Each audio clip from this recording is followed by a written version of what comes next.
All right. I know we're celebrating our nation's semiquincentennial this summer, but it seems to many of us that it's high time to, at long last, rid ourselves of a pair of faulty institutions that yet mar our 250-year-old experiment in democracy.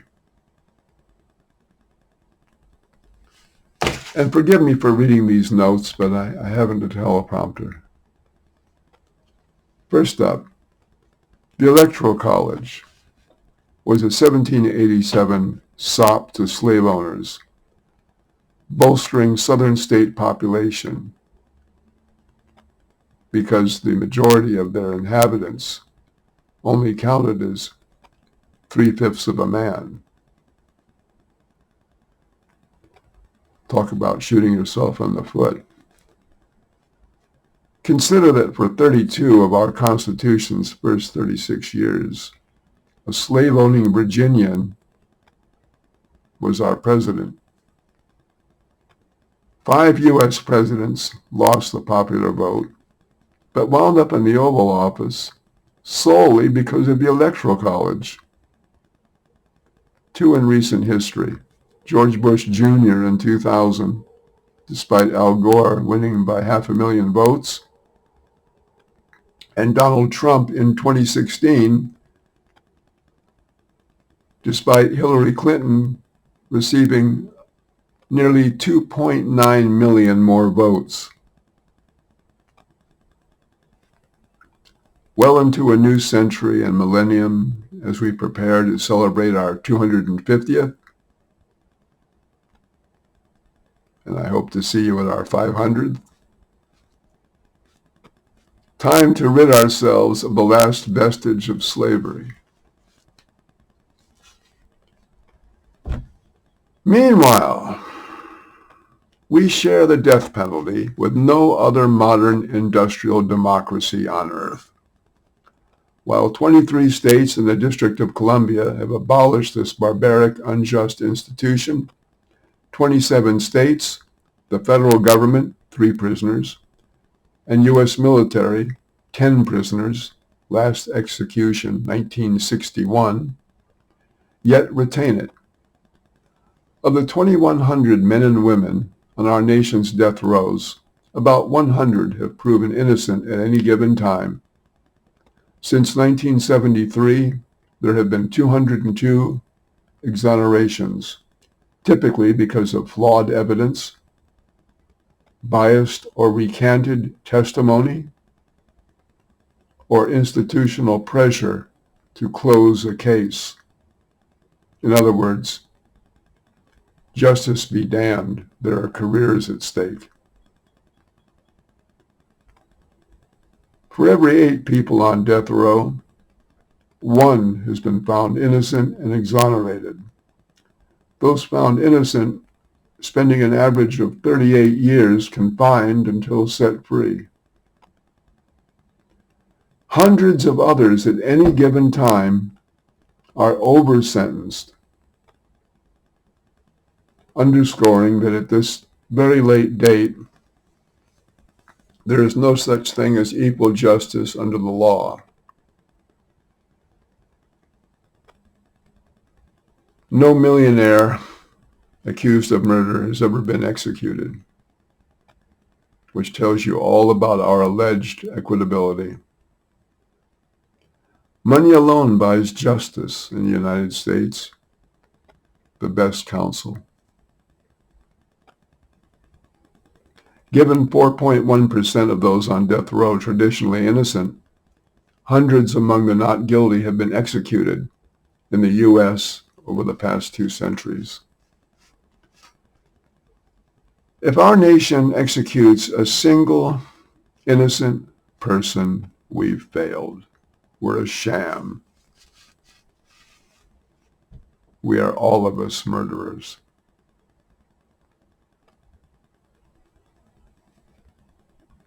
Every vetted study comes to the same conclusion. the death penalty is no deterrent? Some show just the opposite.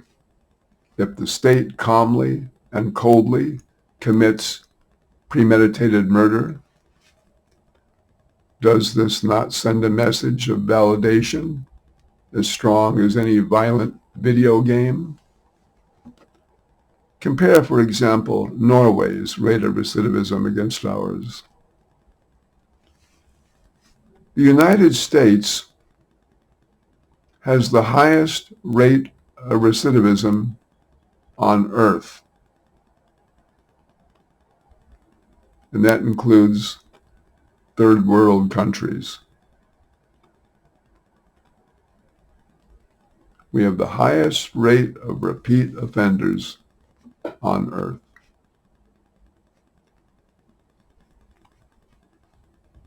And we incarcerate a higher percentage of our population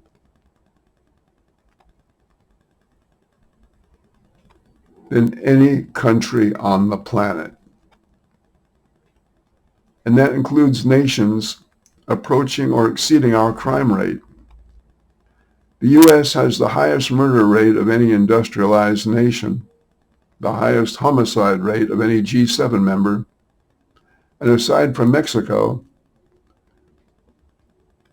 we're the only industrialized nation among a ranking of most dangerous cities worldwide as a result of St. Louis, Missouri's homicide rate.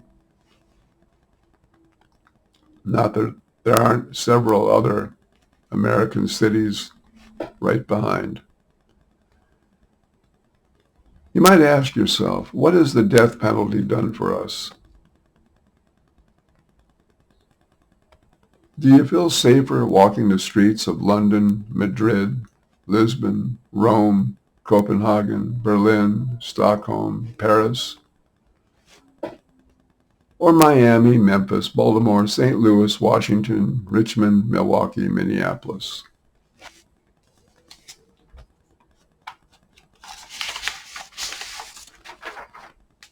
It's as close as you're going to get to an intermission. Iran, Saudi Arabia, Pakistan, Yemen, China, North Korea still execute those under 18. Young people, children, kids. Until 2005, so did the United States. As recently as 1998, the U.S. carried out the only 3 judicial executions of juveniles in the world. Tough on crime. How many times have you heard a bankrupt politician say that he or she was tough on crime because they supported the death penalty? What crapola. Tough on crime is having an exemplary public school system.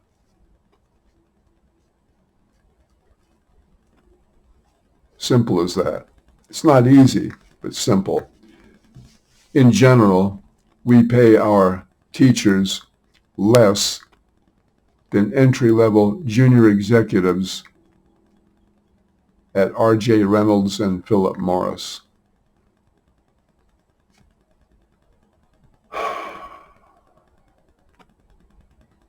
It cost us beleaguered taxpayers over 5 times as much to try a capital case than to impose life without parole, even if no monies earned by the accused go toward restitution of the victim's family. If murder is the most heinous of crimes, what is it when 12 citizens coolly deliberate, then pull the switch or administer the lethal injection? Why do we want to become murderers? What is it in our national character that makes so many of us want to become murderers? 2 wrongs never create a right. Supreme Court Justice Thurgood Marshall opposed capital punishment on moral grounds, adding that it was, quote, cruel and unusual punishment, end quote, a position shared by everyone from Amnesty International to the Catholic Church, Green and Democratic parties. The American Bar Association and the United Nations Commission on Human Rights have both called for an end to the death penalty. Bakri Wali Nadai, a former Amnesty International senior official, concluded that in the United States,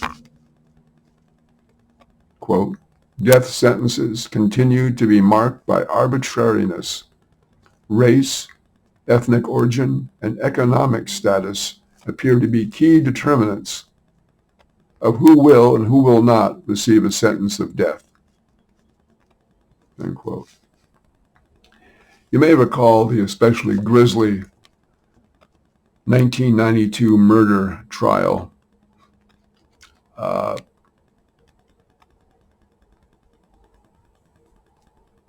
Robert Alton Harris. And despite found guilty beyond any doubt, Episcopal Bishop William E. Swing of San Francisco pleaded that Harris's death sentence be commuted to life imprisonment. Bishop Swing well summed it, quote, if someone murdered my wife or child, my reaction as a man would be to kill him with my own hands. But the idea of a church or civilized society is to raise us all above our individual base desires. End quote. That, sports fans, is wisdom.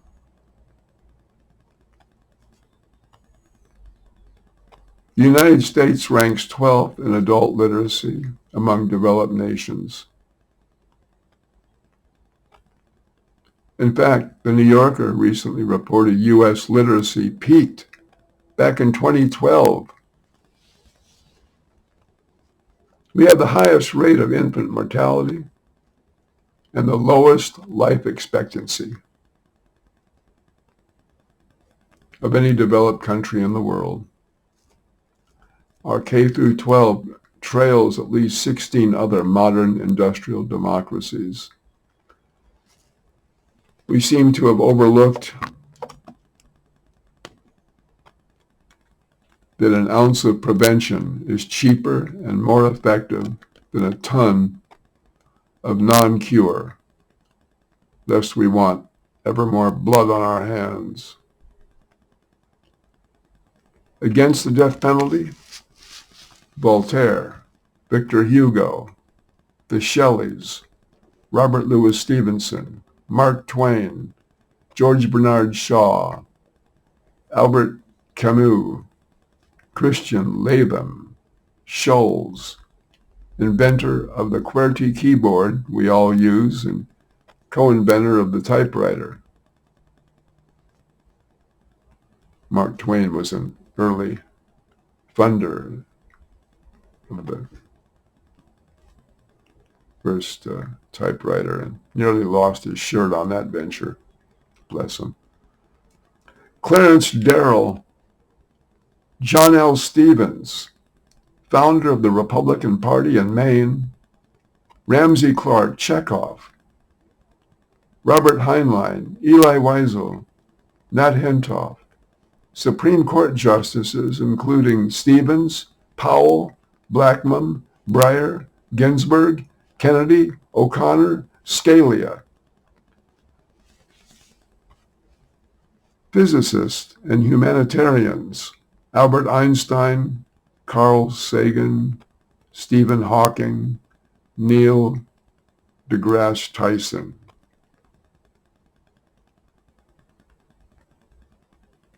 For the death penalty,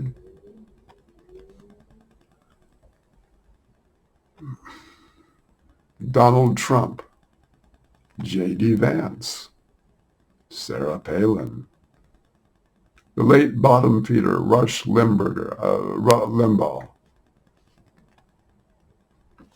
There's a 10-minute, 37-second courtroom scene on YouTube, which I urge you to take a look at. It might drive home the repugnance of the death penalty to any in your circle who still think capital punishment is a good idea.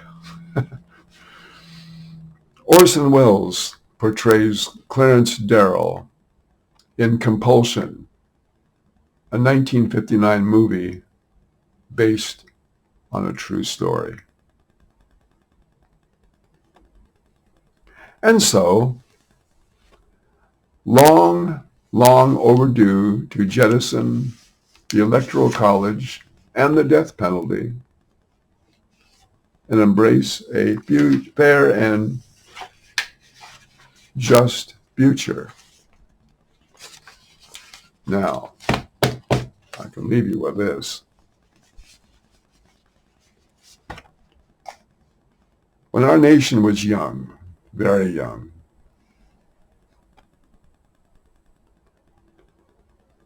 Alexis de Tocqueville, the French diplomat, philosopher, and historian, watched us with keen interest, hoping that our nascent republic would serve as blueprint for all the nations on the globe.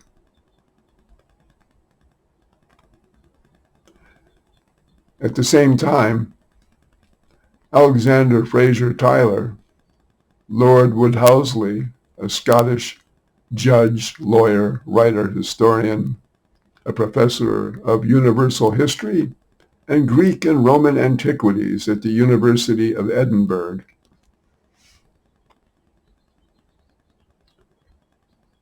suggested that no democracy could endure beyond a couple centuries. Well, I'm mainly Brit ancestry, but I have to go with a Frenchman this time. I would like to see us